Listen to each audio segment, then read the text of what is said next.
Assalamualaikum. Hey family. This is Empress.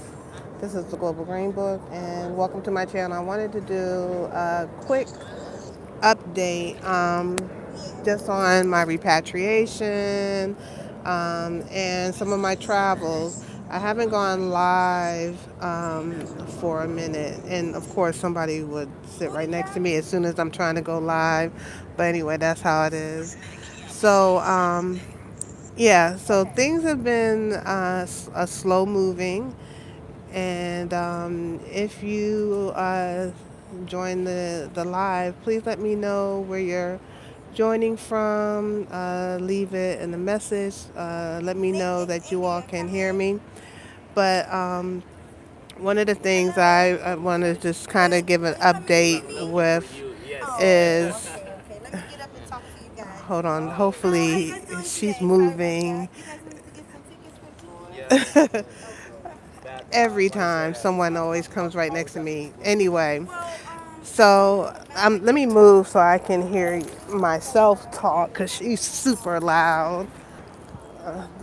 She's super, super, super, super loud. Brittany, that's her name. I even know her name. There she go.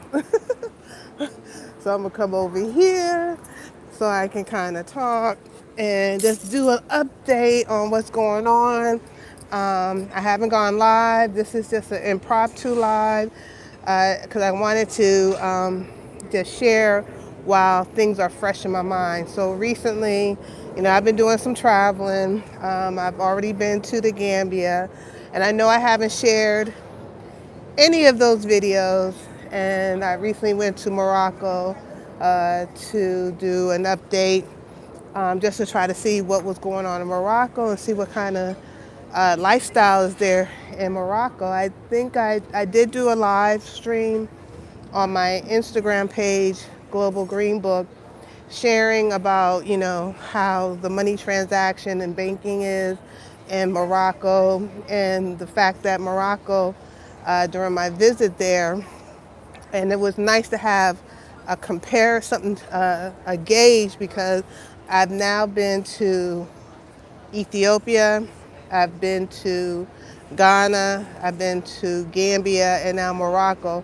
So now I have a kind of a gauge on, different things to expect from different countries. So where Gambia, which is my most recent country that I've visited, is cash based. Period.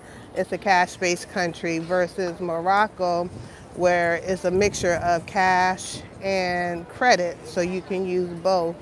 Morocco to me kind of reminded me very much, and not so much all of Morocco. Let me be more specific.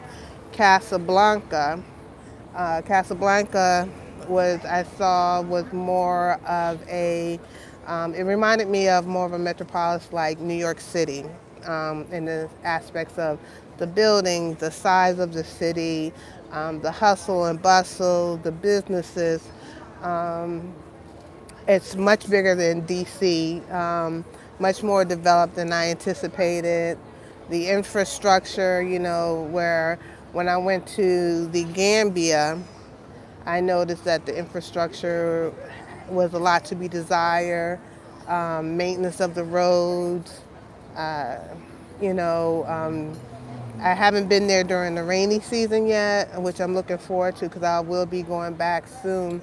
But even just the maintenance of the roads I saw were had a lot more work to be done in the Gambia, where in Morocco you can definitely tell it's more of a, with a lack of better way of describing it, a second world city.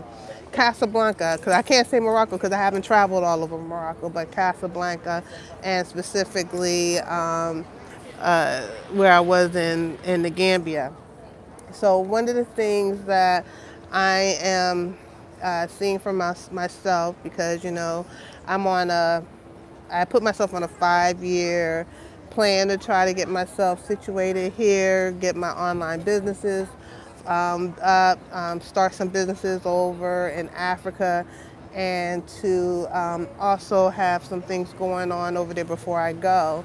because for anyone who is on the same kind of path or journey as I am, where I'm not really looking to go over there to okay, let me rephrase that. Before going to Morocco, I did not even consider the option of like going to another country, uh, getting work, working for an employer. I was thinking more so on the lines of entrepreneurship, and I still am. But Morocco kind of opened my mind where, and I'm quite sure there's other parts of Africa that are like this. Depending on what you want and desire, you will be able to find it in Morocco. And I see somebody has joined, so just make sure you all like this video, guys, because and if you're not a subscriber, hit the subscribe button because I'm trying to grow the channel. And just try to do more live streams. I would like to be able to do more on this channel. But what I discovered just with this visit to Morocco is there's something for everyone. If you are interested in starting a business and you want to go somewhere where you're part of the development, like I said, for lack of better words, not gentrifying, but maybe enhancing the country with commerce. They have underdeveloped countries, places like Gambia that can use it. There's still spots in Ghana that can use it. There's still areas in many countries that you can find that kind of lifestyle where your income may run if you are looking to have a lifestyle that's comparable to living in the States. Stores and shopping and eating out and retirement, but you want your money to stretch. There's places in Africa that will give you that. And when I was in Morocco, I've really seen that. It's not really my particular speed because I'm not really a shopper. I don't eat out because I necessarily enjoy it. I do it out of necessity. And I'm sorry if I can't see the chat because the sun's in my eye. But, Morocco had that, the infrastructures were amazing. And they had a lot of things that you would see in first world countries. They had toll roads that went to maintenance of the roads. The roads were beautiful. I went to the capital city of Rabat. It was so beautiful. I share those on my Instagram, and I will eventually share it on here. But because, hold on a second, excuse me. I'm sorry, I don't smoke. Um, and I didn't experience a lot of that in Africa. People just coming up to you asking for stuff. But contrary to popular demand of a lot of people here in America to think that Africans are beggars, I find more begging here in the States. But anyway, fast forward. So with this visit really opened my mind to the possibility that that I can actually do in Africa. It was a trip that I need. Every time I go to Africa, it kind of helps me stay focused, stay on my path. And, for anyone who is on this journey, I'm praying that even just me sharing what I know will help you stay motivated, because living here in the West, it is so easy for us to get caught up.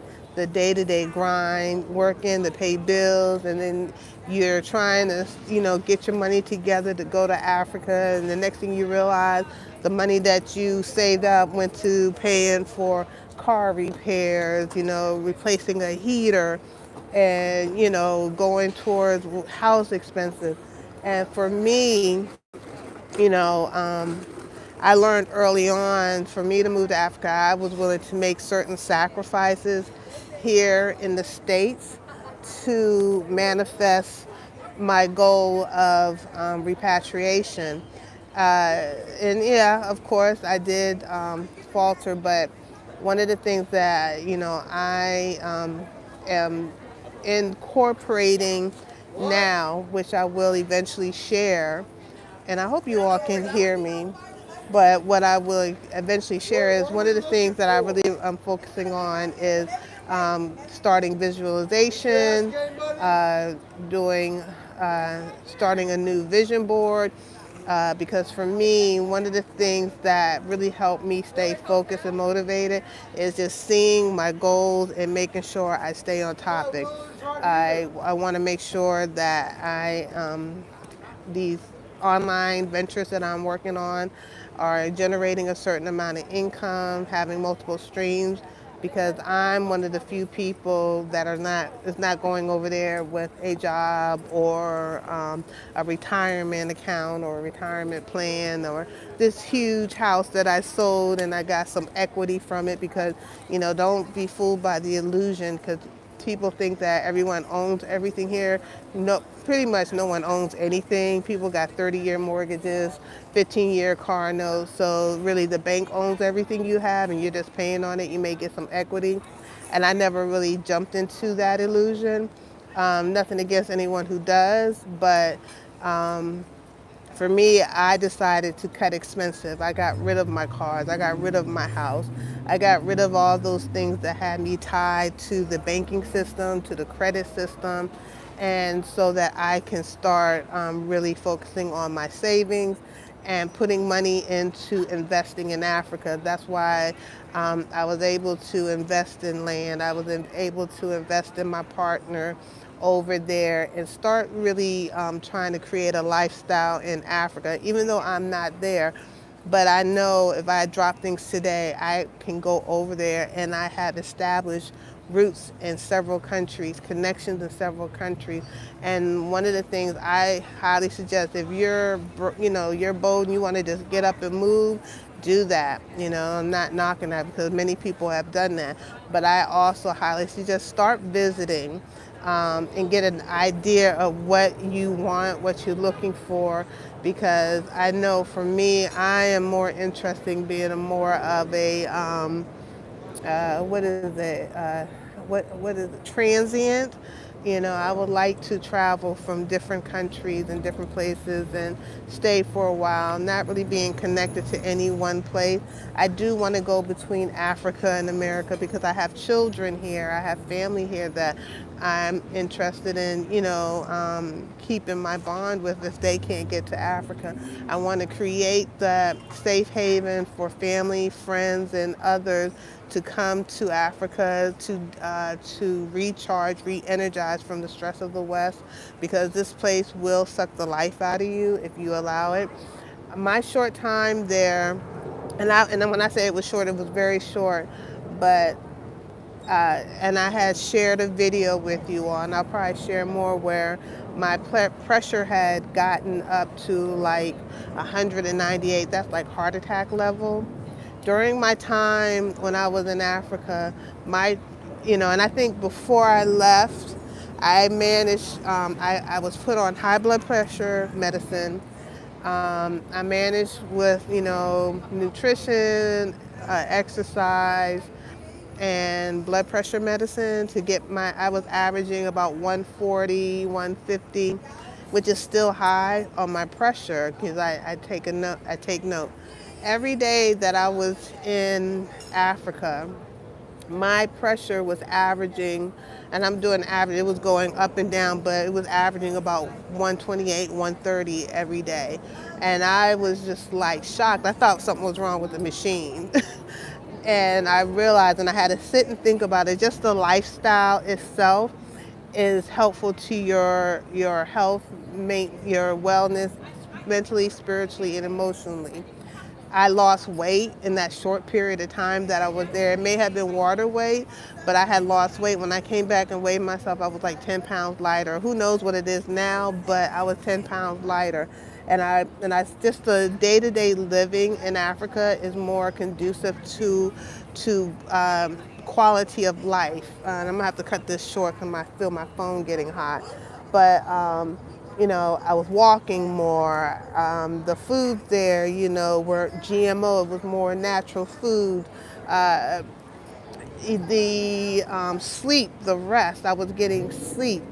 I was socializing because we don't realize how important it is to socialize and interact with other human beings because here I work 8 hours during the day, I drive at night, I work on the weekend. My only social contact with people is working and being a servant to others.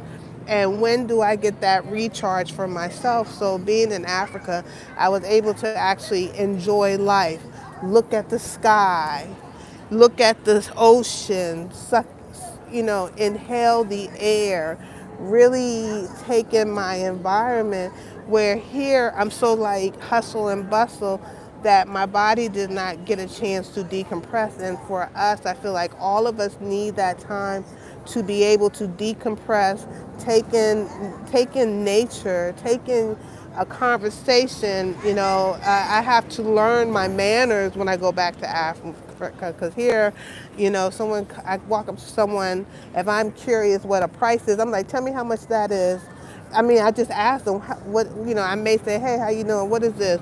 But I have to get in the custom of actually being concerned about others when I walk up to them when I'm there.